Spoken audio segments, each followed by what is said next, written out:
குருவே சரணம். எல்லோருக்கும் நமஸ்காரம். நாம் இந்த பதிவில் ஒவ்வொரு லக்னத்துக்கும் அஷ்டமஸ்தானத்துக்கு அதிபதி எப்படிப்பட்ட பிரச்சனைகளை கொடுப்பாருங்கிறத பற்றி ஒரு ஷார்ட்டாக பார்க்க போகிறோம். ஒரு சின்ன வீடியோ. இப்போ மேஷ லக்னம் அப்படின்னு பார்த்தோன்னா, மேஷ லக்னத்துக்கு செவ்வாய் அதிபதி, அவரே 8ஆம் ஸ்தானத்துக்கும் அதிபதி. அப்போது பெரும்பாலும் இவங்களுடைய பிரச்சனைகளுக்கு இவங்களே காரணமாக இருப்பாங்க. இப்போ அஷ்டமஸ்தானத்து மூலிமா வரக்கூடிய பிரச்சனைகள் வந்து மனசை அதிகமாக பாதிக்கும். ஒரு சில பிரச்சனைகள் அடிக்கடி மனசை போட்டு குழப்பிக்கிட்டே இருக்கும். இதுக்கு இவங்களே முக்கியமான காரணமாக இருப்பாங்க. இப்போ 2வது லக்னம் வந்து ரிஷப லக்னம். இப்போ ரிஷப லக்னத்துக்கு குருவே வந்து அஷ்டமஸ்தானத்துக்கு வர்றதுனால இவங்களுடைய ஆசிரியர்கள் மூலமாகவோ இல்லை மூத்தவர்கள் மூலமாகவோ சில பிரச்சனைகளை சந்திப்பாங்க.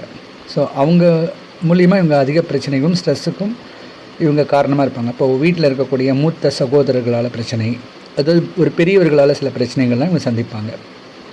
இதுக்கு அடுத்தது மிதுன லக்னம். மிதுன லக்னத்துக்கு சனியே வந்து அஷ்டமஸ்தானத்துக்கு அதிபதியாக வராரு.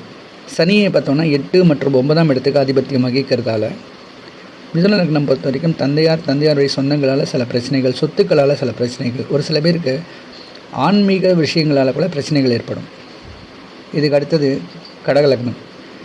கடக லக்னத்துக்கு சனியை 7 மற்றும் 8க்கு அதிபதியாக வர்றதுனால அஷ்டமஸ்தானத்துக்கு அதிபதினு சொல்லக்கூடிய சனி இவங்களுக்கு தன்னுடைய ஃப்ரெண்ட்ஸ் மூலியமாக பிரச்சனைகளை கொடுப்பாரு. அதுபோல் கணவன் மனைவிக்குள்ள பிரச்சனைகள் ஏற்படும். இந்த லக்னத்தில் ஒரு கணவன் இருந்தால் தன்னுடைய மனைவி மூலமாகவோ இல்லை மனைவி இருந்தால் தன்னுடைய கணவன் மூலமாக இவங்களுக்கு அதிக பிரச்சனைகள் ஏற்பட சான்ஸ் இருக்குது. இதுக்கு அடுத்தது சிம்ம லக்னம். சிம்ம லக்னத்துக்கு குரு அஷ்டமஸ்தானத்துக்கு அதிபதியாக வர்றதுனால இவரே 5ஆம் இடத்துக்கும் அதிபதி. அதனால் பிள்ளைகள் மூலிமா சில பிரச்சனைகள் ஏற்படும். அதுபோல் ஆசிரியர்கள் மூலமாகவோ குருவோடைய ஸ்தானத்தில் இருக்கிறவங்க மூலிமா சில பிரச்சனைகள் இவங்க சந்திப்பாங்க. அரசு சம்மந்தப்பட்ட பிரச்சனைகளும் சந்திப்பாங்க. இதுக்கு அடுத்தது கன்னியா லக்னம்.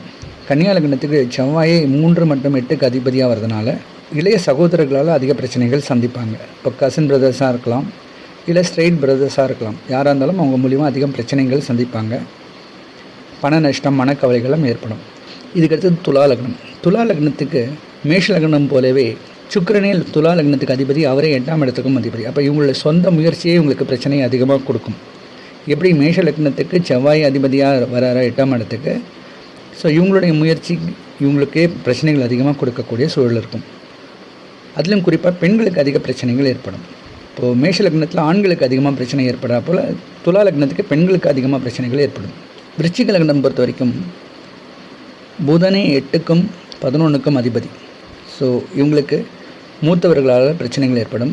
மூத்த சகோதரிகளால் அதிக ப்ராப்ளம்ஸ் ஃபேஸ் பண்ணுவாங்க. அதனால் அதிக ஸ்ட்ரெஸ் இவங்களுக்கு ஏற்படக்கூடிய சூழல் இருக்கும்.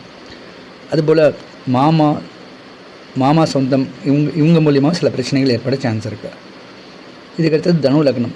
தனு லக்னத்துக்கு சந்திரனே அஷ்டமஸ்தானத்துக்கு அதிபதியாக வர்றதுனால அதிகமாக மனக்கவலைகள் இவங்களுடைய தாயார் வழி சொந்தங்கள் மூலியமாக ஏற்பட சான்ஸ் இருக்குது. இதுக்கடுத்தது மகர லக்னம்.